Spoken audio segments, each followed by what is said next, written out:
Hi, it's Dr. P here again. I just wanted to catch up. It's been quite a while since I've reached out, and I wanted to take a couple of minutes to say thank you to everyone that helped me by signing my petition for my Human Rights Tribunal of Ontario case and trying to support me towards the effort of getting my union to support me at the Human Rights Tribunal. And despite all of the overwhelming support that I received from many students and a lot of faculty, particularly faculty outside of Ted Rogers, which I found a little bit surprising, but I guess given the light of the moment that we're in, both nationally but more so even internationally, and what we're seeing happen in the US, I'm not entirely shocked that I didn't get more of my own faculty support from Ted Rogers. But focusing on what's positive, which I would like to do, is that I had a number of students come forward and a number of faculty members and staff throughout the university who shared their experiences with me. And I was both alarmed, and I guess in many ways I probably shouldn't have been surprised, but I definitely can attest to the fact that I'm not alone and that many people are suffering the same way that I've suffered for several years. And interestingly enough, I had a couple of faculty members reach out who challenged that this was racism, who were white, and I was very happy to oblige in clarifying for them anything that I missed out in my video. And they were quite irate, and they pushed back in their emails and said, why did you have to do this and disgrace the university? And I said, if I had a choice like you do, I wouldn't have handled things this way.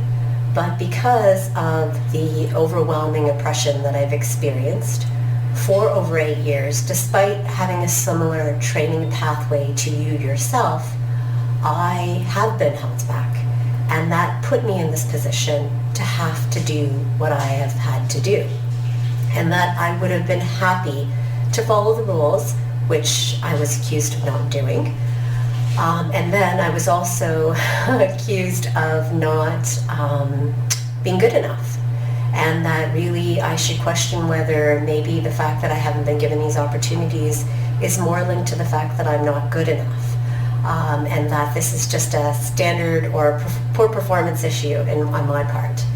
And while I've heard that one sufficient amount of time when people are trying to describe why racialized individuals are left back or held back and not given equal opportunity and access, I can assure you that in those instances, probably more likely than not, and definitely in my instance, I'm more than qualified and capable, and currently being able to do all of what I was not able to do or not given the opportunity to do under the leadership of both my Dean in Ted Rogers and my Director of Health Services Management, who has now been promoted to the Graduate Director of our Health Services Management Master's Program, or Masters in Community Health.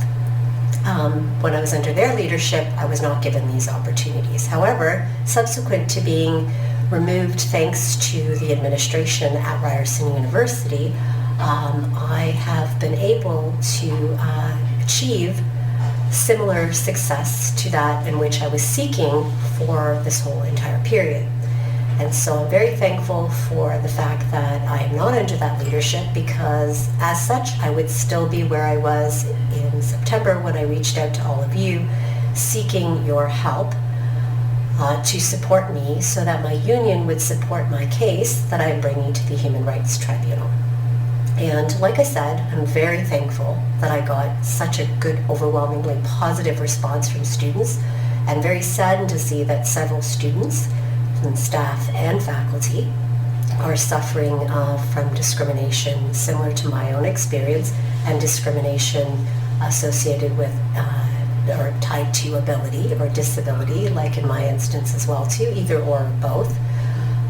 But again, I felt very confident that providing that that door by coming forward, that I opened by coming forward, has allowed me to have a shared or experience a shared lived experience to others and network and communicate and support those who are suffering in a similar capacity to the best of my ability.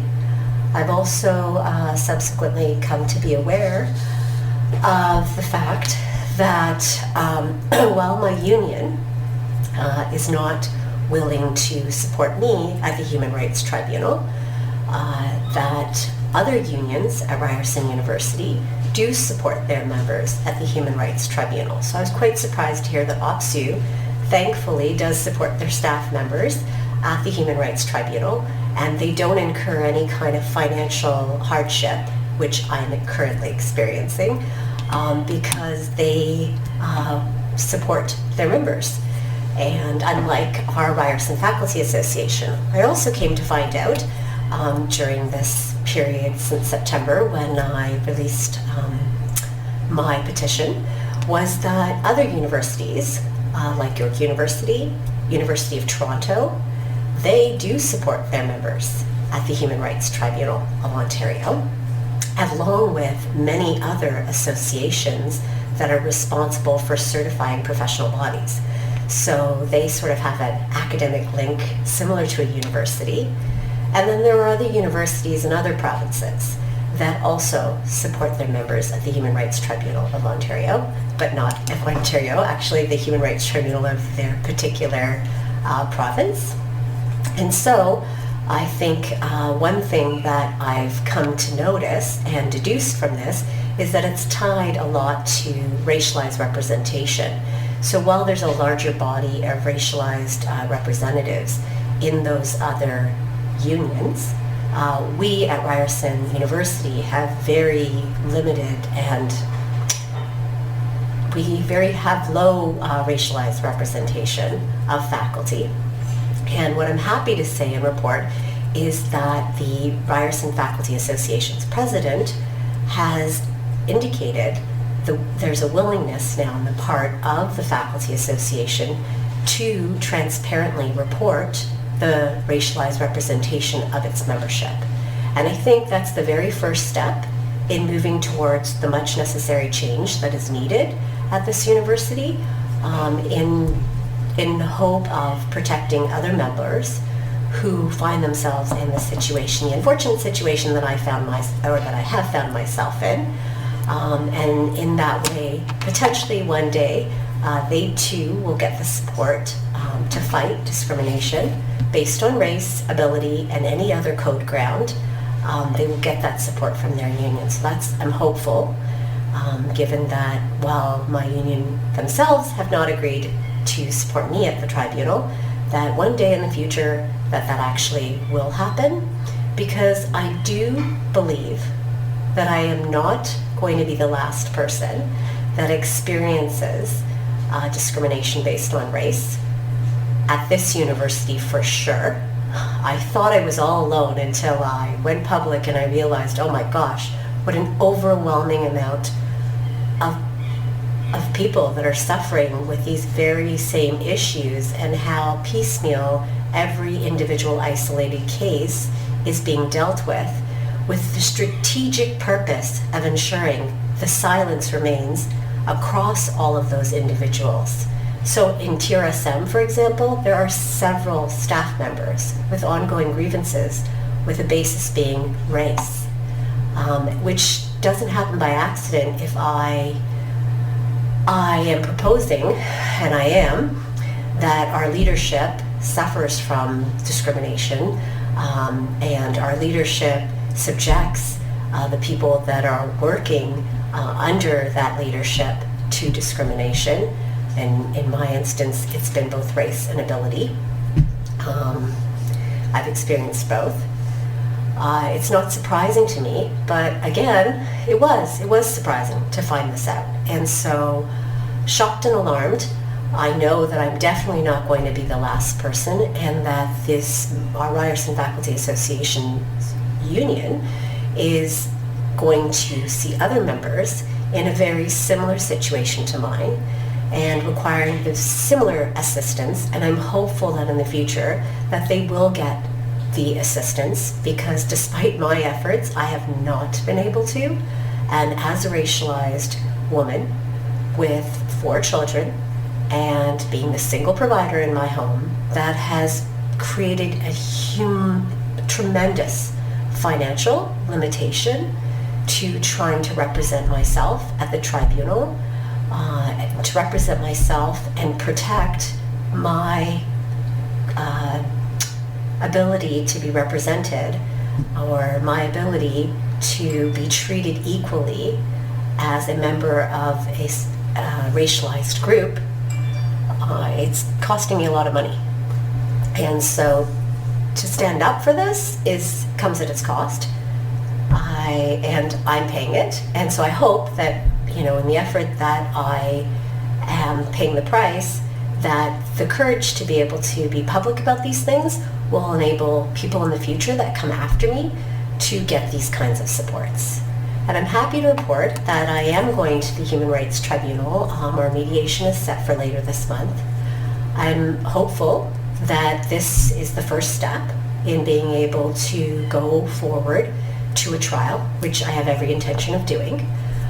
And I will be representing myself, like I said, so I'm a little bit nervous because I know nothing about doing something like this, but I'm hopeful and I'm thankful that I've received all of this additional information since the summer, since the fall. I've gotten enormous amounts of information to support that other people have suffered the same kind of race-based discrimination under the leadership of our dean and under the leadership of my former director. So that's very helpful in producing or showing the triangulation that's required, that this doesn't become it's just me, and that it actually filters down to other staff and faculty and actually students, which I think was the most concerning to myself, that even students have suffered because of these individuals and because of the way in which they lead, and they lead in a way that they are doing it based on race and the decisions that they make around accepting people into our program. Those are also race-based decisions or race-based guided decisions, and that has been highly problematic and something that I'm hoping to rectify. So I'm looking forward to it. I am so thankful again to all of you that reached out and that provided me with a bunch of support, either through email or through signing my petition. And I will definitely provide you with an update once my mediation is completed. Thank you. Take care. Bye.